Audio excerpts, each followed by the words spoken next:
the Minda Limited Q3 and 9 months FY25 earnings conference call. This conference call may contain forward-looking statements about the company, which are based on the beliefs, opinions, and expectations of the company as on date of this call. These statements are not the guarantees of future performance and involve risks and uncertainties that are difficult to predict. As a reminder, all participant lines will be in the listen-only mode, and there will be an opportunity for you to ask questions after the presentation concludes. Should you need assistance during the conference call, please signal an operator by pressing star then 0 on your touchtone phone. Please note that this conference is being recorded. I now hand the conference over to Mr. Sunil Bohra, Group Chief Financial Officer, for his opening remarks. Thank you, and over to you, sir. Thanks, Sagar. Good afternoon, everyone, and a warm welcome to all the participants. On the earnings call today, I am joined by my colleague, Ankur. We have uploaded our financial results and investor presentation for Q3 and 9 months FY25 on the stock exchanges and our company's website. We hope everybody had an opportunity to go through the same. I would like to begin by giving some insights on the economy, followed by the current scenario in the auto industry and our financial and operational performance for the quarter and 9 months. Post that, we will open the floor for Q&A. The global economy is projected to grow at 3.3% in both 2025 and 26, remains below historical average of 3.10%. The US continues to grow at 2.7% in 2025, driven by strong consumption and a resilient labor market. In contrast, the Euro geography seemed to be weighed down by weak manufacturing and geopolitical concerns. Despite fiscal support, China's growth is expected to remain at 4.6% in 2025 as property market challenges persist. Further, global outlook looks challenging due to trade and geopolitical risks. This may disrupt global supply chains, reduce investments, and delay growth prospects, particularly in trade-intensive sectors. The geopolitical scenario, including tension in the Middle East and some other provinces, remain unresolved. Meanwhile, emerging markets are showing mixed performance. India, on one hand, continues to shine, with growth holding steady at around 6.5%, supported by strong domestic economy.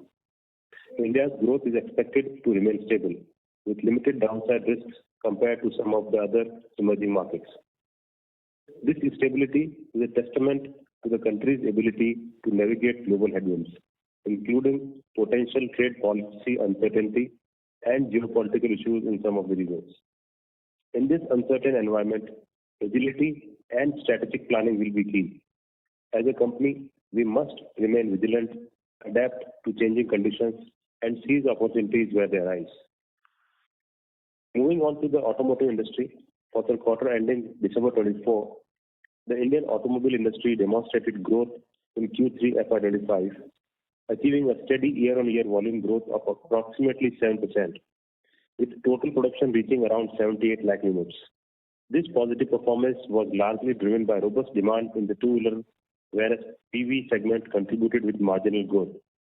However, the commercial vehicle segment saw a decline in production as it is faced sluggish industrial activity and delayed government expenditure.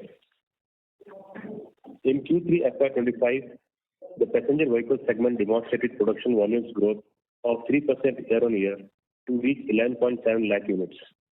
The growth in passenger vehicle slowed a bit after a stellar last few years.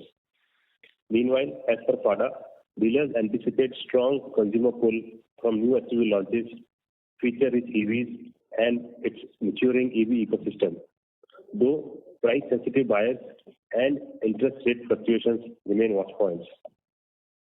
In Q3 FY25, the commercial vehicle sector experienced a modest decline of approximately 2%, reaching around 2.4 lakh units. This subdued performance was largely attributed to a slowdown in industrial activity, delayed government fund disbursement, and sluggish financing approvals, prompting many customers to defer purchases. However, optimism is building, particularly in regions benefiting from infrastructure projects. The sector is expected to see a gradual recovery, supported by an accelerated pace of infrastructure development and government incentives, which could drive fleet renewals and expansion. The two-wheeler segment delivered a solid year-on-year growth of approximately 8%, with production reaching around 59.2 lakh units. In contrast, the three-wheeler segment witnessed muted growth, reflecting broader market sluggishness. However, towards the end of the quarter, the two-wheeler segment experienced a month-on-month decline, primarily due to a delayed government fund releases and a stricter financing norm imposed by lenders. These factors dampened market momentum and had some impact on softness in demand. Despite these near-term challenges, the long-term outlook for two-wheeler and PV segment remains positive. Improved supply chains, new model launches, and strengthening rural demand are expected to provide a significant boost. Recently presented Union Budget 2025 is well balanced in terms of supporting India's aspirations of emerging as a global hub for tech and innovation, while supporting MSMEs, the nation's backbone, and creating more job opportunities for the nation's youth. The most newsworthy and important announcement is the increase in income tax exemption limit to 12 lakh. For consumers, this opens access to more disposable income, which has the potential to translate into increased spending and may have positive impact on automotive demand. Presenting the Union Budget 2025, the Finance Minister highlighted a strategic push for the EV industry, focusing on enhancing both supply and demand. The government's commitment to indigenous manufacturing is clear from substantial allocation of funds to various schemes like PM E-Drive, Auto PLI, and ACC PLI. Personal income tax relaxations aim to boost private consumption, complementing these supply-side measures.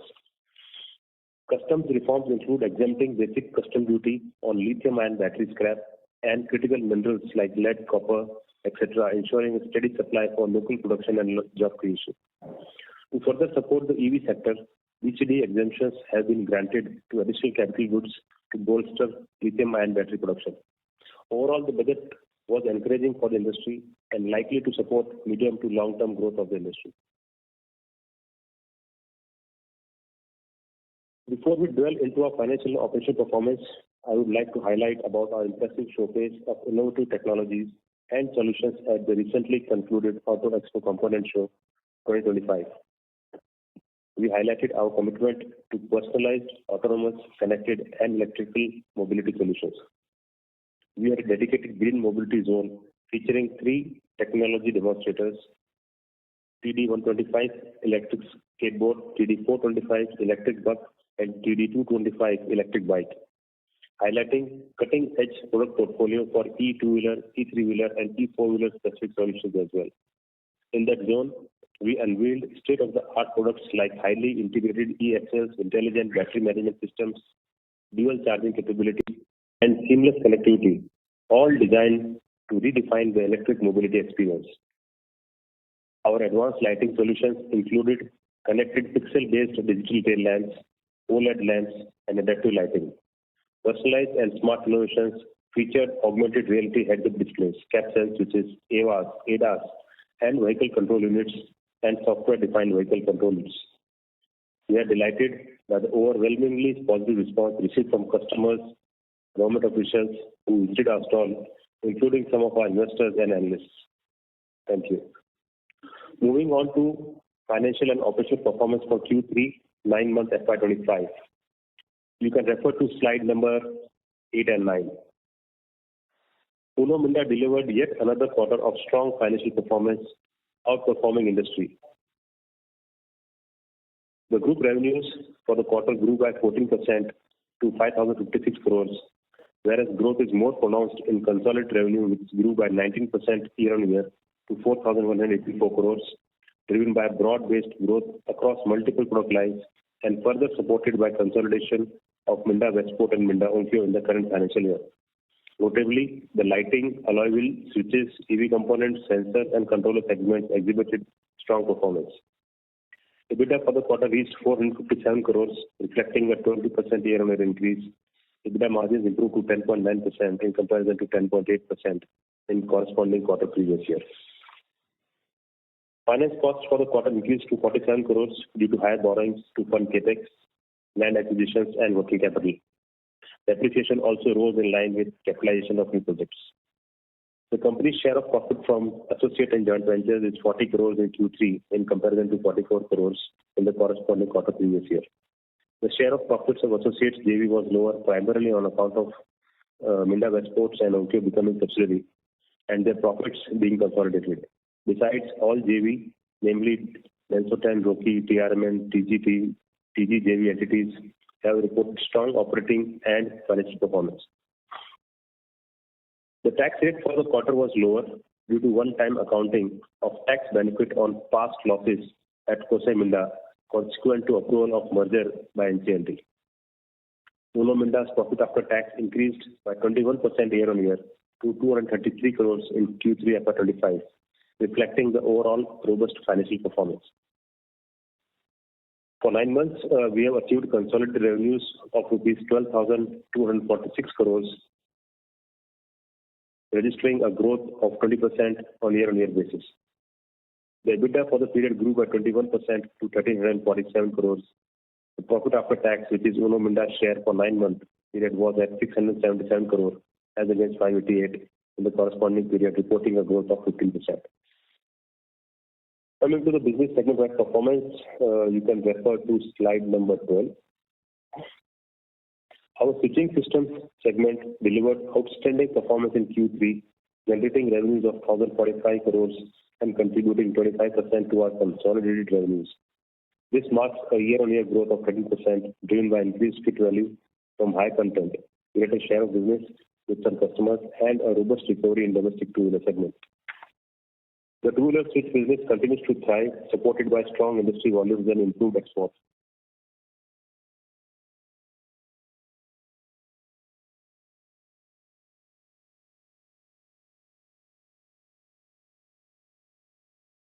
Of captive capacity switches in a recently launched passenger car. The consolidation of our four-wheeler switch plant from Manesar to Farrukhnagar is progressing as planned and is expected to be completed by Q3 FY27.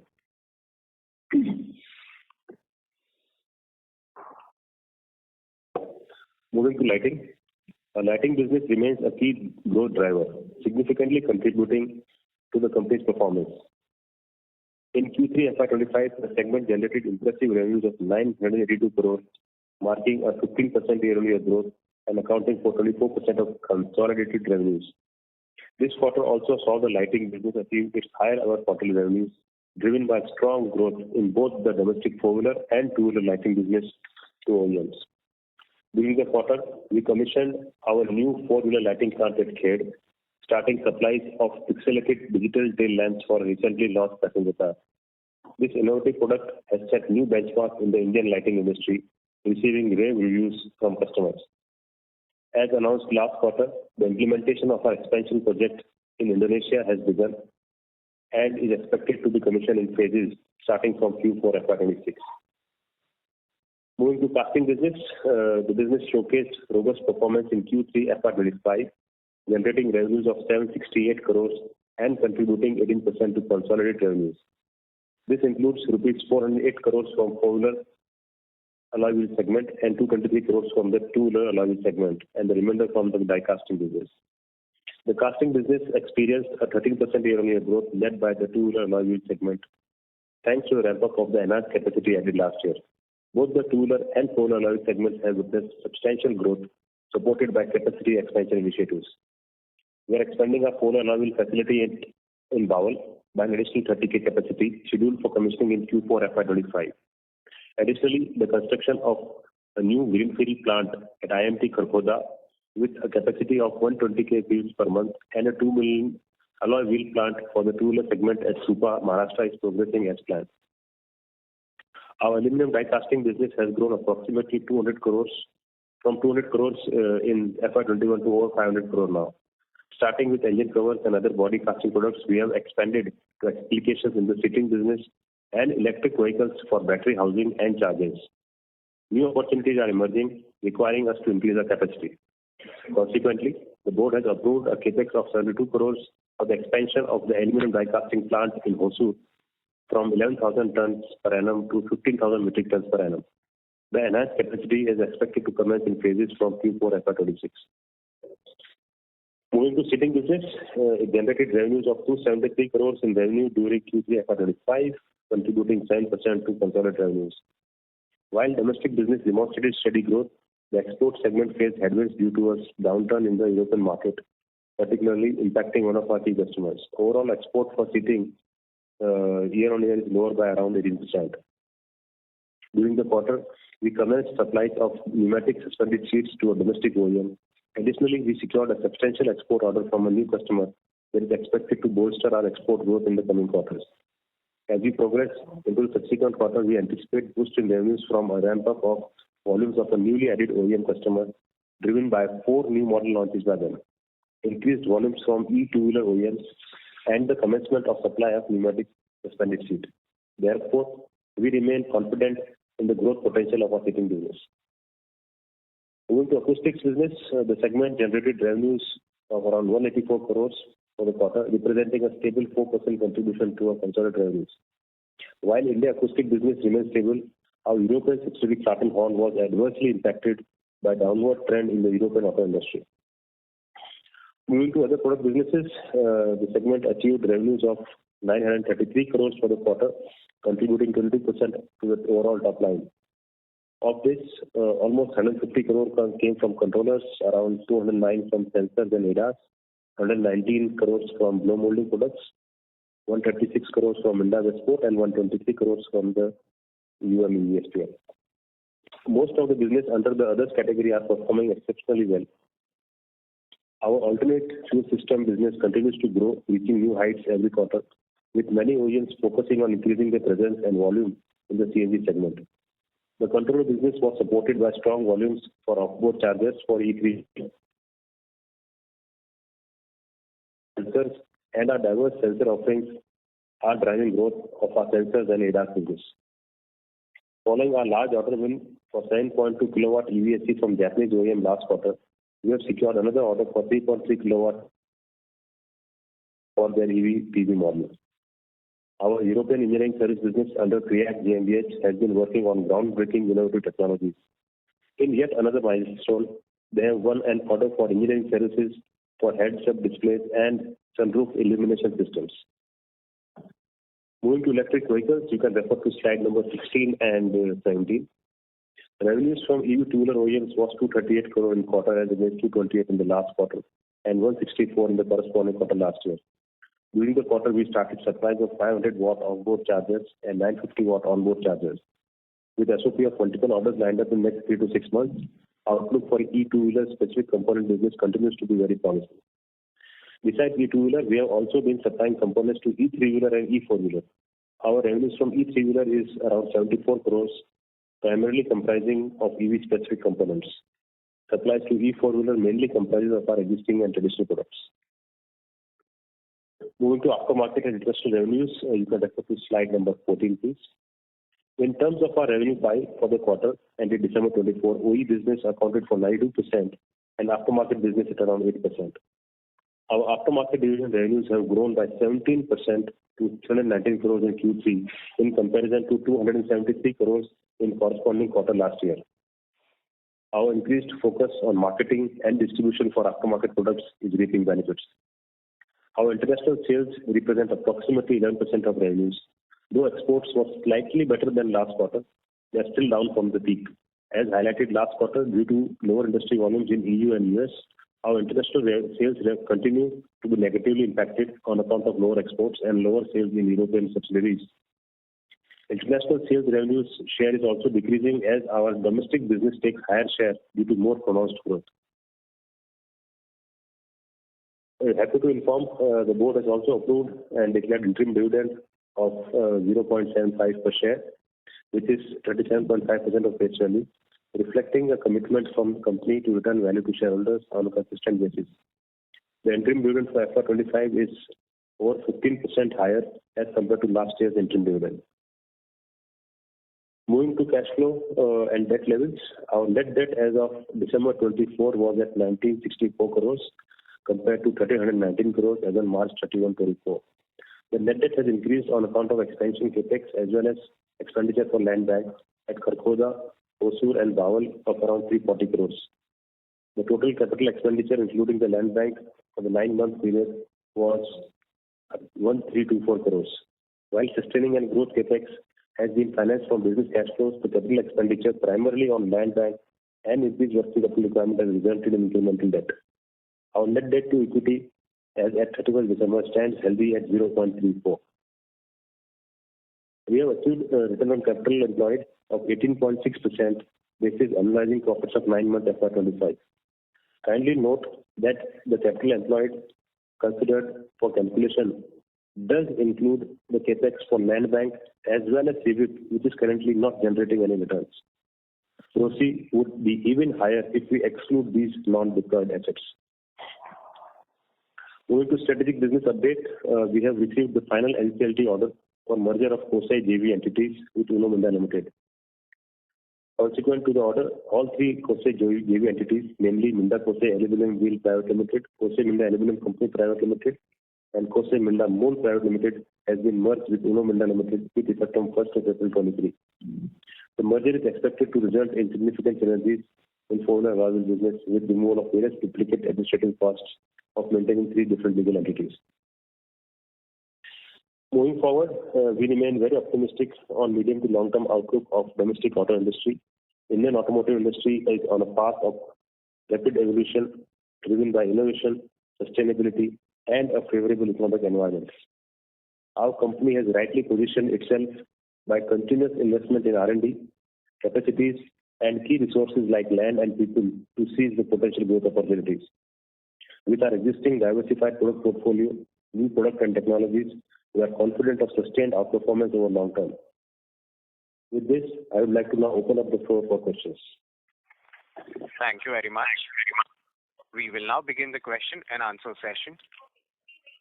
Anyone who wishes to ask a question may press star and 1 on their touchtone phone. If you wish to remove yourself from the question queue, you may press star and 2. Participants are requested to use handsets while asking a question. Ladies and gentlemen, we will wait for a moment while the question queue assembles.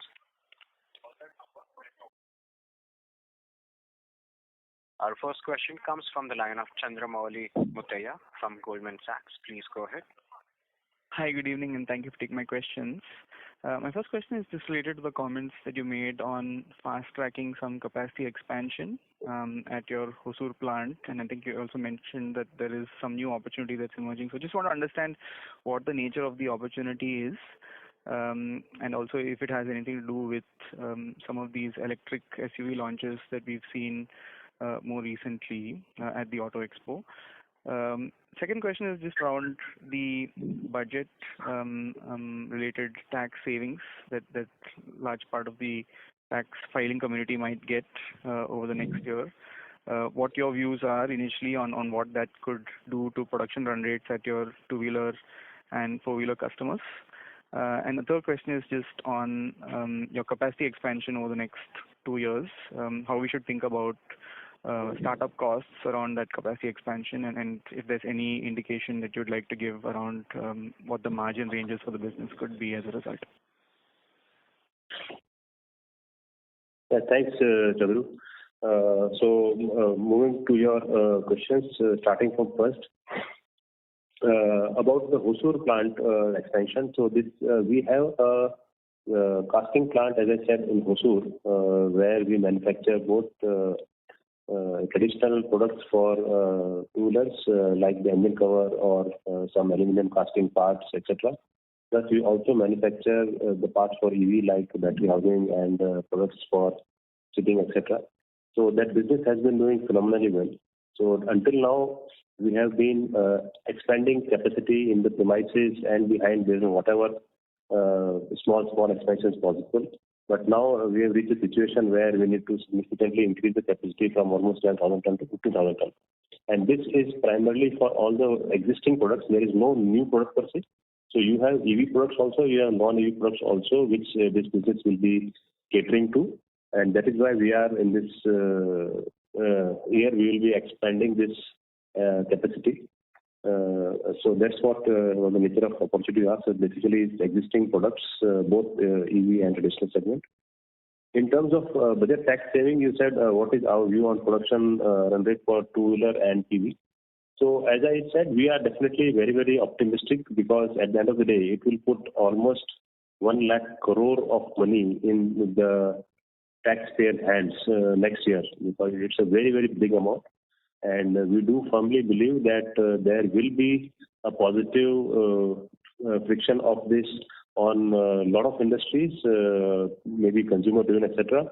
And that's what the government intention is, to put more money in hands of the end consumer, which is expected to drive the demand. So from that, we also expect that mobility being one of the key aspects of today's life, because it is not only what we always say about food, water, and shelter. Mobility also is one of the key aspect because while the cities continue to grow, the infrastructure in terms of public transport is not maybe seemingly growing up with that pace.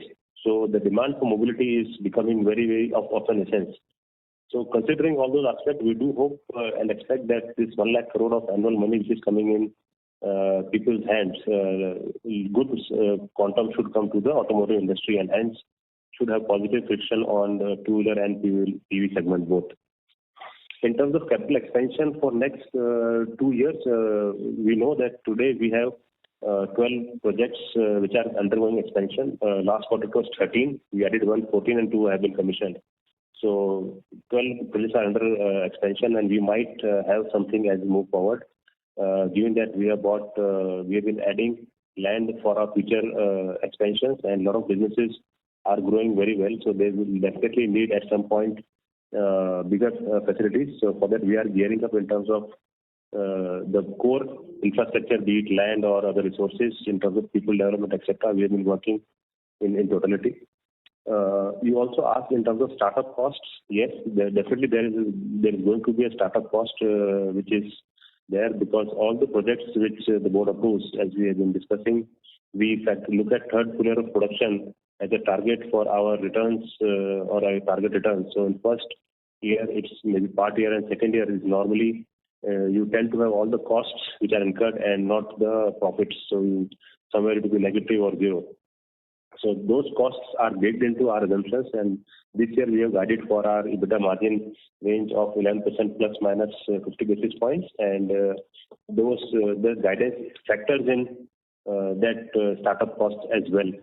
Moving forward to next year, maybe I will be better placed to answer to this question what that range will be next year when we discuss our Q4 numbers. I think that was your question, last question on the margin range. So I hope I have addressed all your questions. Got it. That's helpful. And just if you could repeat the numbers that you mentioned on sensor controller, ADAS, blow molding, FRIWO. I think we couldn't catch all those numbers. So if you could just repeat that once, I think that's just the one clarification I had. Oh, okay. So you wanted the split of that others? Correct. So of the 933 crores, controllers is roughly 150 crore. Sensors and ADAS is roughly 209 crores. Blow molding is 119. Our CNG business is 136, and our JV with FRIWO, which is UMESPL, is 123. Got it. That's very helpful. Thank you very much, and all the best. Thanks, Chandru. Thank you. Ladies and gentlemen, in order to ensure that the management is able to address questions from all the parties in the conference, please restrict your questions to 2 each. If you have any follow-up questions, please rejoin the queue. The next question comes from the line of Aditya Jawar from Investec. Please go ahead. Hi, thank you for the opportunity. Congratulations reporting solid growth despite a weak PV and CV production. My first question is on the four-wheeler charger business. So what I understand is that earlier we had one Japanese OEM as a customer and we added one more customer. If you can help us understand how is the ramp-up plan here, how are the margins in this product line as compared to company average? If you can talk a little bit about the new growth avenue that we're looking for in chargers. Mm-hmm. That's the first question. If you can take this. Yeah, second one. Yeah. So second is on, Europe. So you mentioned that, the outlook is not that great. So if you think about from the next, 3 to 6 months perspective, are you seeing, any line of sight of improvement? Are there any OEM specific issues that you are facing, or overall you are sensing that across OEMs, the demand outlook for the next 3 to 6 months seems to be on the weak side? That is the second question. Right. So thanks, Aditya. Thanks for the compliments. In terms of four-wheeler charger business for EVSE, last quarter we received one business and this quarter we received another business. So this is both are for the Japanese OEMs. And in terms of ramp up, obviously they will be linked to the vehicle SOP and the vehicle volumes in terms of how do we ramp up. So you know that our production is straight mirroring the OE volumes.